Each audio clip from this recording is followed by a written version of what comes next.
ካህናት ልብሰ ተክህኖን አንስተው ሲያደርጉት ከነሱ የተሻለ ካለ ያስባርኩታል። ካህናት ከሆኑ የደብሩ አስተዳዳሪ ካለ በደብሩ አስተዳዳሪ፣ ከሳቸው ደግሞ ከፍ የሚል ቆሞሳት፣ ጳጳሳት፣ ሊቃነ ጳጳሳት ካሉ እነሱ ባርከው ያደርጉታል።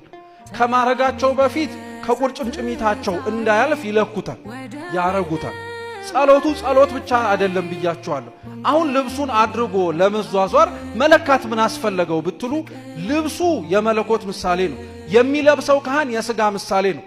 ልብሱን ሲያደርገው ሥጋና መለኮት ለመዋሃዳቸው ምሳሌ ነው። ልብሱ እንዳያጥርም ልብሱ እንዳይረዝምም የሚፈለገው መለኮትና ሥጋ ፍጹም ተዋህዶን ያላቸው እንጂ አንዱ በልጦ አንዱ አንሶ እንዳልሆነ ለማጠየቅ። እየሰማችሁ ነው? ጥሩ። ልብሳቸው ላይ ስትመለከቱት ደግሞ ካህናቱ በተለየ መልኩ ካባ ላንቃ ይጨምሩበታል። ወይንም ደግሞ ከፊት ለፊታቸው ረጅም የሚያደርጉት ነገር አለ አይደለም? አይታችሁ ታጣቁም? ካባ ላንቃ ነው የሚባለው። ያ ልብስ የወንጌል ምሳሌ ነው። በአንገታቸው ጠልቆ እስከ እግራቸው ጥፍር ድረስ ነው የሚደርሰው። ወንጌልም ከላይ ከእግራቸው ላይ እስከ እግር ጥፍር ድረስ እንደደረሰው ሁሉ በሁሉም አጽናፈ ዓለም እንደተሰበከ ማስተማሪያ ነው ልብሱ፣ ማጌጫ ብቻ አይደለም። ዲያቆናቱ በተለየ መልኩ ደግሞ በትከሻቸው ሁለት፣ በፊት ለፊታቸው ሁለት፣ ከጀርባቸው አንድ ደግሞ የሚወርድ ዘርፍ አለ። ይሄ የአምስቱ አዕማደ ምስጢራት ከፊት ያሉት ሁለቱ የምስጢረ ሥላሴና የምስጢረ ሥጋዌ ምሳሌ ናቸው። በስተቀኝና በስተግራ ያሉት የምስጢረ ቁርባንና የምስጢረ ንስሐ ምሳሌ ናቸው፣ ወይም ጥምቀት።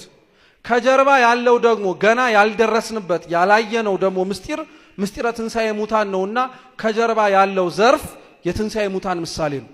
ጊዜ ኖሮን እያንዳንዱን ለምን እንደተሰየመ መናገር ባንችል ቢያንስ እችን እየጠቀስን መናገር የሚያስፈልገን ካህናቱ ዑደት ሲያረጉ ሲዞሩ ምእመናን ስንመለከታቸው ልብሳቸውን አይተን ከማድነቅ ባለፈ የጀርባቸውን ዘርፍ ስታዩ ትንሣኤ ሙታን ትዝ ይበላችሁ። ከጎናችሁ ሲሄዱ ቁርባንና ጥምቀት ትዝ ይበላችሁ። ከፊት ለፊታችሁ ሲመጡ ሥጋዌና ሥላሴ የሚባሉት ምስጢራተ ቤተ ክርስቲያን ትዝ ይበላችሁ። ይሄ እንኳን እሺ አይምጣ፣ ትዝ ባይለን እነዚህ አምስት ዘርፎች የአምስቱ ቅንዋት ምሳሌ ናቸው። ጌታችን መድኃኒታችን ኢየሱስ ክርስቶስ ለኛ ሲል ዋጋ ሲከፍል የተቸነከረባቸው ማለት ነው። እዚህ ልዑካኑ ለብሰውት የሚንቀሳቀሱት የክርስቶስን መከራ ነው ማለት ነው። ልብስ ብቻ አይደለም፣ ማጌጫ ብቻ አይደለም። ይህንን ለብሰው ወደ ቤተ መቅደስ ገብተው ጸሎቱን ሲጀምሩት ከቤተልሔም ወደ ቤተ መቅደስ ነው የሚመጡት። ቤተልሔሙ ክርስቶስ ለተወለደበት ምሳሌ ነው። ስሙ ራሱ ምንድን ነው? ቤተልሔም።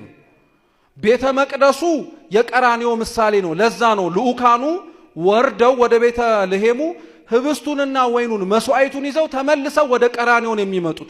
ለምን? ጌታችን ኢየሱስ ክርስቶስ አሁን ያነበብኩላችሁ ክፍለ ምንባብ ላይ በምሴተ ሐሙስ ሥጋውን ደሙን ከሰጣቸው በኋላ ቀጣይ ቀን ዓርብ ምን እየተደረገ ነበር? ይሄው ምልክት እኮ ሰጣችሁ። ምን እየተደረገ ነበር? እየተሰቀለ ነበረ። የተሰቀለው ቀራንዮ አይደለም? ህብስቱን ወይኑን ይዘው ከቤተልሔም ቤተ መቅደስ የሚመጡት ፍጹም ጌታችን ኢየሱስ ክርስቶስ እንደሚወደን እስከምን ደረጃ ድረስ ለኛ ያለውን ፍቅር ያሳየን ሥጋውን ደሙን እስከ መስጠት። እኛ ለምንወደው 1000 ዓመት እንሞትልሃለን ብለን እንሞት ይሆን?